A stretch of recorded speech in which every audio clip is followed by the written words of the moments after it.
டேய், வெளியே போனா உன் பைக் கொஞ்சம் ஊத்துனா நல்லா இருக்கும். டேய் உனக்கு இல்லாதடா இந்தடா புட்றா. டேய் ஒரு நிமிஷம்.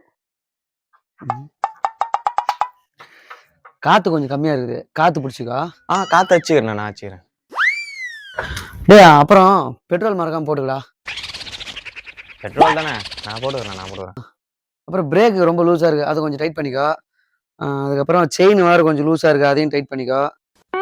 அப்புறம் இந்த டயர் வேற பின்னாடி கொஞ்சம் ரொம்ப தேஞ்சு போயிருக்கு, அதை மாத்திக்கோ. முடிஞ்சா ஆயில் மாத்து, ஏன்னா ஆயில் மாத்தி ரொம்ப நாள் ஆயிடுச்சு. கிளச்சு ஒயர் சுத்தமா ஒர்க் ஆகல, அது என்ன ஆச்சுன்னு தெரியல. கிளச்சு பிடிச்சி கீர் விழ மாட்டேங்குது, அதனால அந்த ஒயரை ஃபுல்லா மாத்திர. டேய் என்னடா சாவி கொடுத்துட்ட போலையா? அப்பா சாமி, உன் பைக் எனக்கு தேவைடா, நான் நடந்தே போறேன்டா. டேய் எடுத்துட்டு போடா. ஐயோ, உன் பைக் எனக்கு தேவைடா, போடா.